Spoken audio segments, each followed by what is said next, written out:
పోలీసులంటే ప్రజల ప్రాణాలను రక్షించేవారన్నది ఒకప్పటి మాట. ఇప్పుడు ప్రజల మాన ప్రాణాలు కాదు కదా, తోటి ఉద్యోగుల మాన ప్రాణాలకే విలువ లేకుండా చేస్తున్నారు. పోలీస్ వ్యవస్థపై నమ్మకం పోయేలా ప్రవర్తిస్తున్నారు.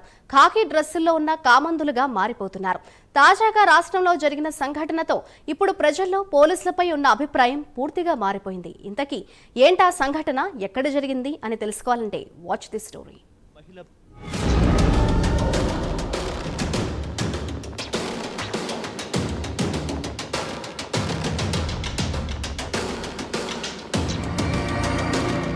తెలంగాణలో నిన్నటి వరకు కాళేశ్వరం ఘటన సంచలనం రేపింది.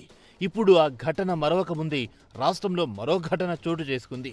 హయత్ నగర్ పిఎస్ పరిధిలో నివసించే ఓ మహిళపై ఓ సీఐ లైంగిక వేధింపులకు పాల్పడడం సంచలనం సృష్టిస్తోంది. ఆర్థిక లావాదేవీలను అడ్డుపెట్టుకుని భర్త లేని సమయంలో ఇంటికి వెళుతూ నానా రకాలుగా హింసిస్తున్నాడని బాధిత మహిళ కన్నీరు మున్నీరవుతోంది. తమకు న్యాయం చెయ్యాలంటూ ఉన్నతాధికారులకు మొరపెట్టుకుంది.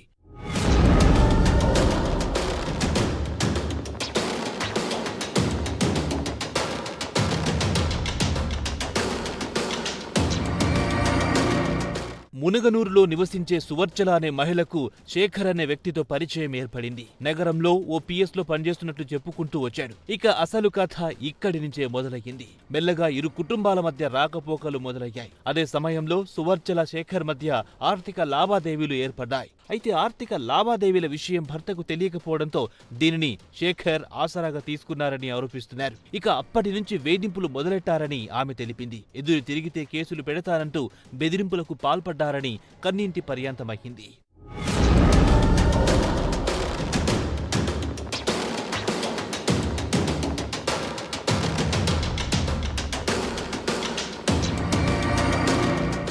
ఆ వేధింపులకు తట్టుకోలేక ఆంధ్రాకు వెళ్లినా వదిలిపెట్టలేదని, తన ఫోన్ ట్రాప్ చేసి అక్కడికి కూడా ఓ కానిస్టేబుల్ను పంపి భయభ్రాంతులకు గురి చేశాడని భావోద్వేగానికి గురయ్యింది.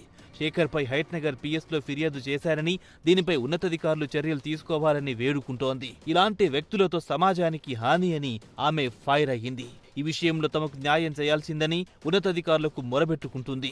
తనకు తన పిల్లలకు ప్రాణహాని ఉందని, ఎలాగైనా తన కుటుంబాన్ని కాపాడాలంటూ వనస్థలిపురం ఏసీపీ ఆఫీసును ఆశ్రయించింది. ఈ వ్యవహారంపై స్పందించిన పోలీస్ ఉన్నతాధికారులు మహిళా ఫిర్యాదుపై విచారణ ప్రారంభించారు.